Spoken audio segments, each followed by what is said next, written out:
Boa noite, sou Maria Helena Mandacaru Guerra, estou aqui representando hoje o Espaço Carlos Byington, que é um espaço destinado à divulgação da obra de Carlos Byington, a Psicologia Simbólica ou Psicologia Simbólica Junguiana. Eu peço desculpa pelo atraso aqui no início, eu achei que já estivesse no ar e agora que eu estou vendo que está. Então, me desculpem e vamos seguir adiante. Bom, hoje o nosso tema é a sombra nossa de cada dia e nada melhor para ilustrar a sombra do que exatamente isso que nós estamos vivendo nesse momento, que é o erro, não é? Eu entrei aqui, estou crente que eu estou fazendo uma live e na verdade não estava ao vivo e de repente ficou ao vivo. Isso é a sombra, ela já começou se fazendo presente na nossa live. E, por um lado, é muito ruim, porque eu me atrasei as pessoas que estavam tentando entrar, etc. Por outro lado, nós ilustramos assim como a sombra, ela se apresenta e ela entra de qualquer jeito, a qualquer momento. Ela dá um jeito e se mete na história. Isso é a sombra. Eu estou me lembrando de um texto do Jung, que ele falava da sombra como uns diabinhos, e esses diabinhos resolveram se comportar bem, e então decidiram que eles iriam rezar o Pai Nosso. E quando eles começam a rezar, a primeira coisa que eles falam é: Pai Nosso que não estais no céu. Ou seja, ele já pisou na bola logo de saída. O não estar no céu já mostra a natureza da sombra, já revela que a sombra se impõe muitas vezes. Então, para a psicologia simbólica, a sombra é isso, ela é o mal, ela é o erro, ela é aquilo que impede, dificulta o nosso caminhar, o nosso desenvolvimento rumo à consciência. Isso é a sombra. E ela pode ser tanto individual quanto coletiva, ela pode ser tanto circunstancial como cronificada. Um exemplo de sombra circunstancial é essa, quer dizer, eu me dei conta que eu não estava ao vivo como deveria estar, então eu estava aqui vivendo um momento sombrio de erro, de estar atrapalhada, e aí corrigi, percebi aqui, pelas mensagens que começaram a chegar para mim no WhatsApp, que eu estava errada, e corrigi. E espero que isso não seja uma sombra que fique cronificada, que eu possa, da próxima vez, entrar e acertar direto o ao vivo aqui no Instagram. Então, isso é uma possibilidade de lidar com a sombra, elaborando o nosso erro, corrigindo para seguir adiante. Imagina aquelas situações em que nós estamos assim andando com um vestido mais largo, de repente o vestido engancha numa beira de mesa, qualquer coisa, nós temos que voltar a desenganchar o vestido para seguir adiante. Esse desenganchar é sair da sombra, é poder largar a sombra, um pouco para trás e seguir para frente. Esse é um modo de lidar com a sombra. Mas claro que eu estou dando um exemplo banal, e o que nós temos que fazer com a sombra, na verdade, é elaborar a sombra. Então, esse processo de elaboração, de diálogo, de conversa, de conhecimento da sombra é fundamental para que nós possamos caminhar rumo ao nosso desenvolvimento. Então, quando nós falamos da sombra e nós falamos dessa dimensão ruim, da nossa vida, aquilo que muitas vezes nos atrapalha, nós precisamos, nesse processo de elaboração, conhecer a sombra. É a primeira coisa. Conhecer, e eu diria até melhor do que conhecer, eu preciso reconhecer a sombra. E para reconhecer a sombra, nós temos que fazer uma separação o mais clara possível entre o que Buyton chamou o ego da consciência e o ego da sombra.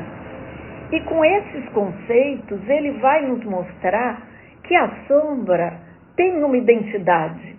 Assim como o nosso ego da consciência, o que nós habitualmente chamamos de ego, esse ego pertence ao centro da consciência. Aquilo que se relaciona com ele, relaciona com a nossa identidade. Somos nós, através do nosso ego, que conhecemos o mundo, que temos valores, que fazemos projetos, que conhecemos pessoas, que nos relacionamos. E esse é o ego da consciência. É o ego, como nós costumamos chamar. Mas o ego da sombra, ele tem também um tipo de personalidade e ele vem, às vezes, até nós sem que nós percebamos que quem está falando conosco, quem está fazendo uma demanda, quem está nos provocando, ou quem está gerando um medo, gerando uma insegurança, é o ego da sombra. Então, poder distinguir o ego da consciência do ego da sombra é, assim, absolutamente fundamental. Por quê? Porque é aí que nós vamos poder saber se nós estamos aptos a fazer uma escolha ou se nós estamos sendo arrastados para um caminho, né? A rigor, nós só fazemos uma escolha de fato quando nós temos consciência. Se nós não tivermos consciência, nós vamos ou no piloto automático, ou nós vamos na base de seguir o coletivo, né? Nós vamos junto com a boiada, junto com os valores da sociedade, o que nem sempre é ruim, claro, mas em termos de individuação, daquilo que Jung falava, de nós podermos realizar aquilo que nós somos, em termos da nossa essência, para fazer isso, nós temos que ter consciência. E para ter consciência, nós não podemos ser vítimas da sombra. Então, a sombra, ela vem de um modo muito ardiloso, né? E quando aqui, né, hoje eu estou falando sobre a sombra nossa de cada dia, porque ela está aí. A cada dia, a cada momento, se nós não ficarmos atentos, ela vem e ocupa um espaço. Ela puxa a nossa perna, ela nos atrapalha, né? Então, dentro de um processo terapêutico, né, para quem está assistindo e é psicoterapeuta, eu acredito que a maior parte das pessoas interessadas, né, na psicologia simbólica trabalham com psicologia, embora nem sempre, evidentemente, mas quem trabalha em consultório, nós vemos muito a presença da sombra. Na verdade, as pessoas nos procuram, muitas vezes, ou quase sempre, em função da sombra. É uma queixa, é um sofrimento, é uma angústia. É isso que a pessoa chega, é claro, ela não fala assim, mas olha, eu estou trazendo minha sombra para que nós possamos elaborá-la. E eu me liberte dessas dificuldades que impedem o desenrolar da minha vida, que impedem que eu possa ser quem eu sou e ter o tamanho que eu tenho, que eu possa realizar o meu potencial. Claro que dentro daquele momento de vida, dentro de determinada circunstância, né? E aí nós podemos tirar assim, várias derivações, né, dessa ideia, porque a primeira coisa que nós temos que pensar, caminhar rumo à individuação, que significa caminhar elaborando a sombra, não significa individualismo, não significa egoísmo, né? Não significa passar por cima dos outros, não significa não fazer sacrifício. Então, esse caminho de crescimento não é um caminho do puro prazer, né? A sombra, às vezes, vem com cara de prazer.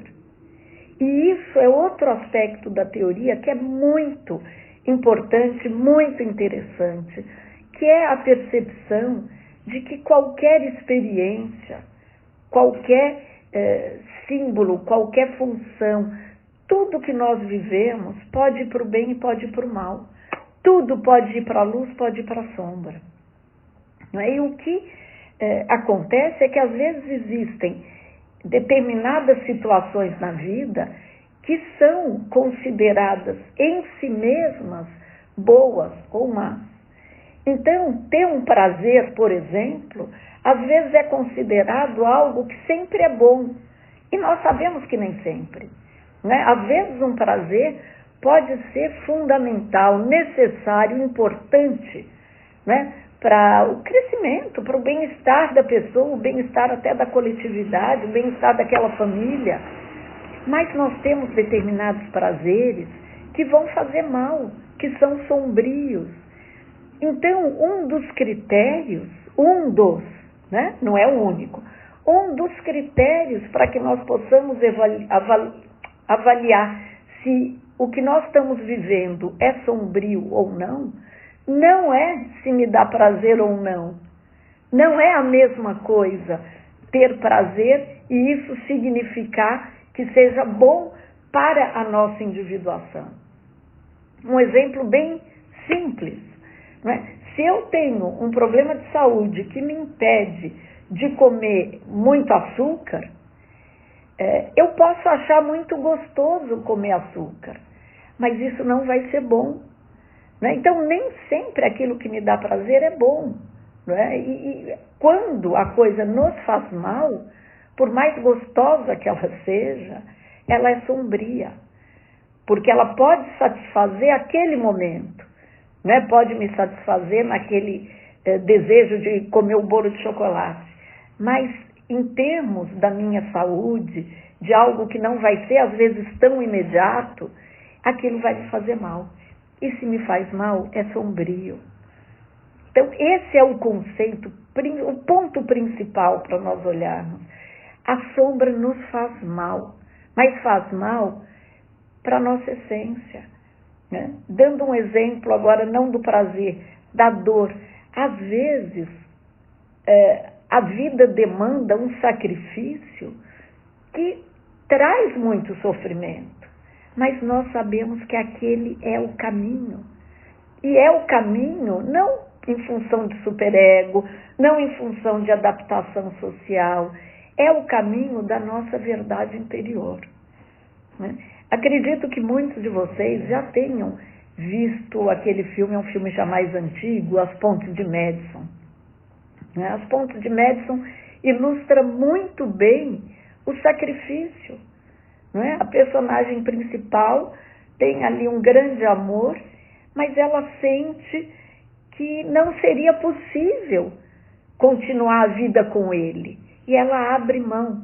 Ela abre mão de seguir com ele, de estar com ele, mas ela nunca abriu mão do amor que ela sentia. Então, isso para dizer que o critério para que nós percebamos, identifiquemos a sombra, não é se é bom para mim, se é o meu prazer, ou se vai fazer com que eu sofra. Não é esse.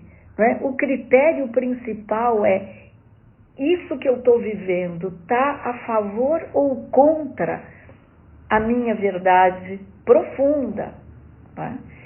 O meu desenvolvimento profundo. Né? O quanto a sombra se interpõe entre mim, né? Entre o meu ego e o meu centro organizador da psique, que é o meu arquétipo central. O quanto a sombra vem e corta o meu caminho, me trava nessa busca, nesse fluxo mais harmonioso, mais afinado, como se fosse uma corda de um violino. Né? E a sombra vem e se interpõe entre a minha possibilidade de desenvolvimento. É claro que se eu elaborar a sombra, se eu elaborar os meus sintomas, as minhas dificuldades, eu vou poder caminhar rumo ao meu desenvolvimento. Na verdade, esse é o processo. Né? Nós caminhamos muito quando nós olhamos para a nossa sombra e buscamos transformá-la em algo saudável para o nosso ser. Esse é o desafio. Né? Então, há muitas formas de lidar com a sombra. Nós podemos dizer que a mais adequada é buscar elaborá-la, transpor a sombra para que aquela energia que está ali, expressa às vezes numa insegurança, numa baixa autoestima, num medo, num mal-estar, num sintoma físico. Né? Se nós pudermos elaborar essa sombra para que aquela energia se transforme e amplie a nossa consciência, esse é o melhor dos mundos para lidar, a melhor maneira de lidar com a sombra. Só que nem sempre é assim. Porque às vezes nós temos tanta dificuldade em reconhecer a nossa sombra que nós projetamos a sombra no outro. E aí, o que acontece? Eu olho para mim como se eu fosse ótima, eu não erro, eu sou perfeita, eu sou tudo de bom, e o outro é o oposto. O outro é tudo de ruim, imperfeito, errado. E aí, se há essa projeção maciça de sombra no outro, eu não posso elaborar, porque eu nem reconheço que aquilo me pertence. Eu vou querer destruir o outro, eu vou atuar a minha sombra, achar que o outro importa menos do que o outro é muito mais errado do que eu. E esse modo de lidar com a sombra, polarizando com a minha consciência, é um modo muito patriarcal de lidar com ela. Tanto que quando nós estamos funcionando defensivamente dentro da consciência patriarcal, a nossa tendência é querer destruir o outro, destruir o inimigo, destruir a sombra, como se fosse possível. Né? Aqueles mitos em que o herói tem que matar o dragão são mitos patriarcais, onde há a ilusão de que se eu destruir o outro vai acabar e vai deixar de existir.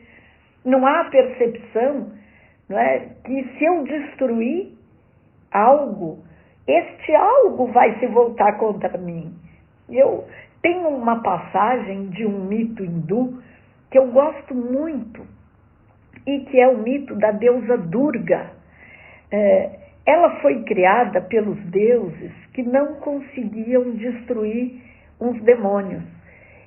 Houve ali um demônio que era muito forte e que tinha conseguido uma bênção, uma dádiva de não ser morto pelos deuses. Então, cada deus coloca um pouco das suas qualidades num outro ser e cria uma deusa chamada Durga.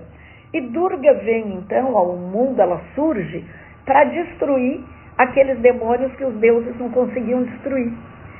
Só que ela encontra um desses demônios que a cada vez que ela lançava uma flecha e feria esse demônio, daquela gota de sangue brotavam outros demônios. Então, virou uma missão impossível, porque quanto mais o outro era ferido, mais ele se multiplicava. E que aí nós fazemos um parênteses para dizer, essa é a conduta patriarcal, né, de querer destruir o inimigo. Aí quando ela viu que não ia dar conta de vencer essa batalha nunca, ela cria da sobrancelha dela uma deusa chamada Kali, que é uma deusa muito conhecida, né, no panteão hindu, panteão múltiplo, não é? Tem inúmeros deuses, mas Kali vem, e sabe o que Kali faz? Ela começa a tomar o sangue do demônio. Então, a cada vez que esse demônio é ferido, Kali toma o seu sangue. E com isso, ela vai tirando a energia vital desse demônio. E aí, então, esse demônio consegue morrer. Né? Elas conseguem matar o demônio. Mas com esse símbolo muito incrível, que ela colocou dentro dela a essência do demônio. Então, essa é uma forma de lutar da alteridade, porque eu percebo que o outro pode ter o mal, mas eu também tenho o mal em mim, e algo de bom o outro vai ter. Não é? Então, é aí que vem esse símbolo de poder tomar o sangue desse demônio, e aí vencer a luta. Então, essa projeção maciça feita pelo arquétipo patriarcal defensivo no outro, nós vemos, por exemplo, em termos coletivos, quando um grupo de pessoas tem até uma ideologia que é para destruir o inimigo, que acha que a maneira de lidar com o outro que pensa diferente é matar, é torturar, é destruir. Quer dizer, isso é a forma assim muito primária de lidar com a sombra, porque há uma projeção no outro. Não há diálogo, não há possibilidade de integração. Então, essa sombra, com um peso defensivo patriarcal, quando ela se instala na sociedade, ela gera muita violência, ela gera muita desigualdade, que é o que nós temos visto, né? A violência é algo assim inaceitável. Nós vimos agora, né, assassinato de crianças. Quer dizer, o que é isso? A que ponto, a que grau de doença a nossa sociedade chegou? Né? A que ponto? E quando nós pensamos que a sombra é o mal, a sombra, olha como ela está ocupando um espaço na nossa sociedade. Né? E por essa violência contra outros seres humanos, contra seres humanos indefesos, crianças, que estão na escola, que é o lugar que as crianças deveriam estar. Né? As crianças deveriam ter condição de estudar, de aprender, né? De criar um mundo mais consciente, um mundo melhor. E, no entanto, as crianças estão sendo mortas num lugar que devia ser um lugar de proteção, de cuidado, de zelo. Então, falar de sombra hoje, assim, é quase que olhar, né, abrir o noticiário e nós vamos ver a sombra. A maior parte das notícias envolve sombra. É a sombra com esse tipo de violência. Sombra contra minorias. Sombra contra aqueles que pensam diferente. Né? Feminicídio. Apologia ao crime. Né? Outro dia eu estava participando de um evento e falava-se sobre a Hannah Arendt, né, com a banalização do mal. E eu me dei conta que o mal não está nem banalizado, ele está muito pior atualmente, ele está enaltecido. As pessoas enaltecem o mal, enaltecem a sombra como se fosse algo bom.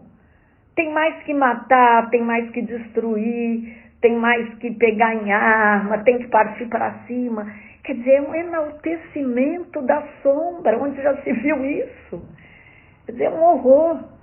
Então, infelizmente, nossa sociedade está afundada, né, na sombra, nessa lama.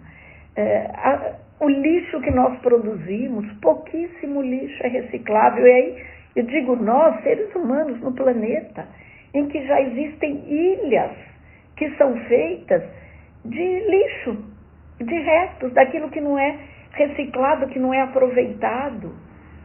Então, isso é um tamanho de sombra enorme. Né? Uma fantasia de que nosso planeta vai aguentar tudo. E não vai. Né? Então, lidar com a sombra é perceber isso.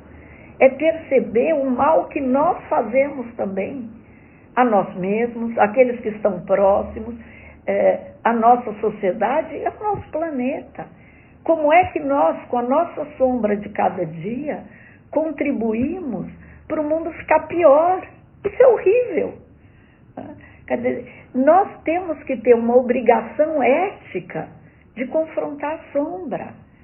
Às vezes, nós vemos pessoas que são super carinhosas e generosas com outras pessoas e não com elas. Elas ficam no seu desenvolvimento aquém do seu potencial. Nós precisamos também aí convocar ética. Uma ética, aquilo que o Neumann fala, da ética da individuação, eu tenho a obrigação de olhar para mim e buscar ser quem eu posso ser. Não é virar uma pessoa inflada e achar que eu sou o máximo, mas também não é virar uma pessoa aquém de que eu posso ser. Porque eu tenho preguiça, porque eu acho que não vale a pena, porque eu acho que eu não sou capaz, que eu não mereço, que eu não tenho competência, que eu tenho mais é que sofrer mesmo, que eu tenho uma culpa enorme e tenho que pagar.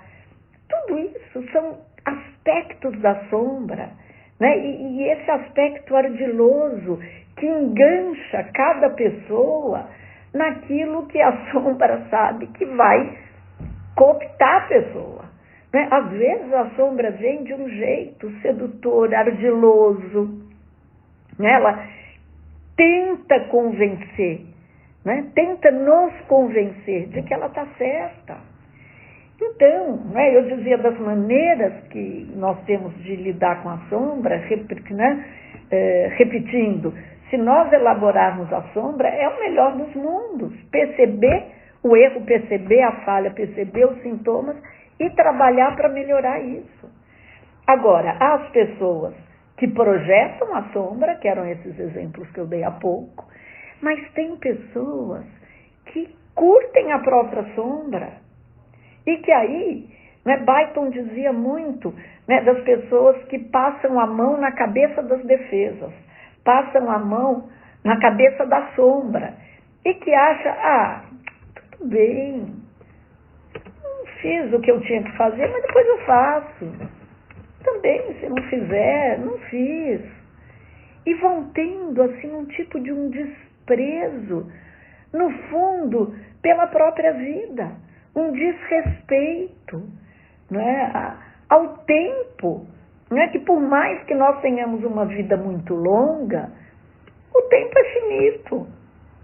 Se nós não respeitarmos esse tempo, se nós não tivermos um apreço por ele, se nós não lidarmos com esse tempo, com essa vida, com aquilo que nós temos da melhor maneira, então aí é qualquer coisa. E às vezes passar a cabeça na mão da sombra, passar a mão na cabeça da sombra, é aceitar, eu sou assim mesmo. Não porque de fato minha essência é essa é a minha verdade e realmente eu sou assim. Não, é um eu sou assim mesmo, o outro que engula minha sombra. Eu posso dizer, olha, eu sou muito verdadeira e com esse discurso, chutar a porta, chutar o outro e achar que é isso aí, que isso é ser verdadeiro. E não ter compaixão, não ter consideração, não ter cuidado, não ter apreço, não ter amor, não ter um carinho pelo outro. Então, tanto a sombra pode nos cooptar, nos seduzindo e nos convencendo de que nós somos ela, como nós podemos ter tanto horror da sombra que nós não queremos nem olhar para ela. E aí nós jogamos a nossa sombra para debaixo do tapete ou para cima de outras pessoas. O mundo está errado, eu não. Todo mundo está indo pelo mau caminho, menos eu que sou ótima.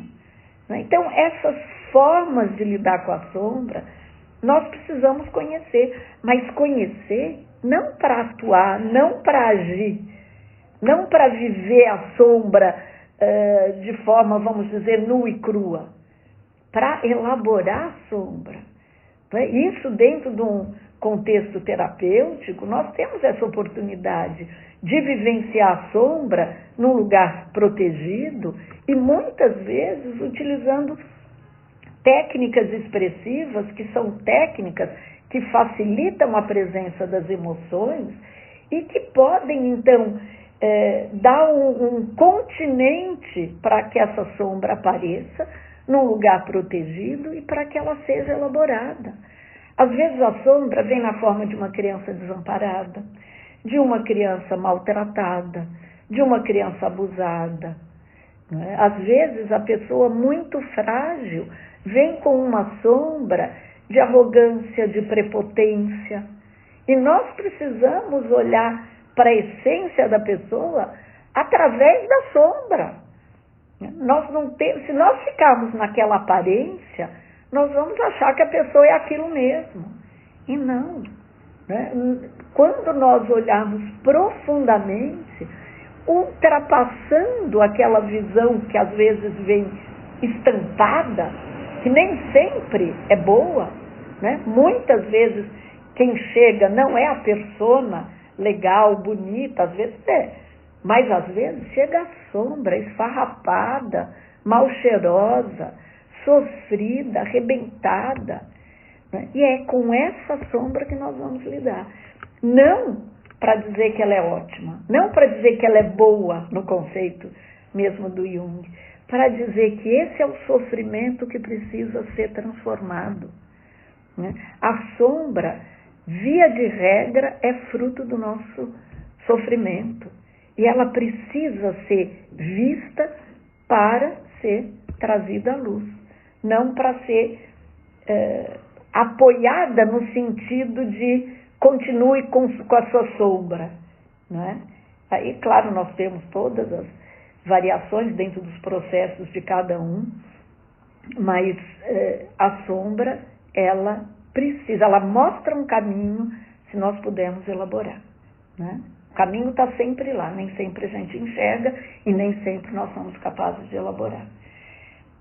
Para arrematar aqui a nossa conversa, a minha fala, né, que na verdade a conversa fica difícil aqui, mas se alguém quiser fazer algum comentário, quiser fazer alguma pergunta, nós pretendemos voltar com as nossas lives. A cada 15 dias nós vamos apresentar alguma coisa.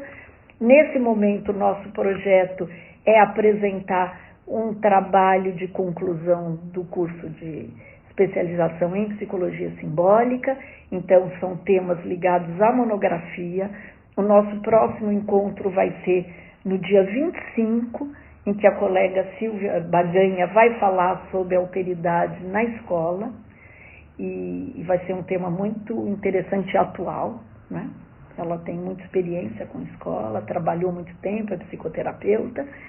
E depois, então, daqui a praticamente um mês, lá no dia 9, então nós voltaremos com outras lives. Mas até lá, quem quiser falar conosco, dar sugestões, perguntas, contribuições, enfim, qualquer contato conosco, por favor, façam pelo e-mail, tá? Que é o Espaço Carlos Bainton, na verdade fica escrito Espaco, né? Que não tem a cedilha, espaçoscarlosbainton@gmail.com. Vocês podem escrever, mandar perguntas, dúvidas, sugestões e nós tentamos ou responder ou incorporar as ideias na nossa próxima live, no nosso próximo encontro. Não o da Silvia, que já é um tema fechado, mas as nossas são abertas, não é? A minha, em algum momento da Paula, da Grace, serão lives sempre que nós vamos construindo com o tempo, e aí então nós podemos responder ou aproveitar as sugestões de vocês para o nosso próximo encontro, tá bom? Então eu agradeço muito a presença de todos, até essa hora falando de um tema difícil, mas muito importante e necessário para o nosso desenvolvimento, tá bom? Então, um abraço a todos e até a nossa próxima live, nosso próximo encontro. Tchau!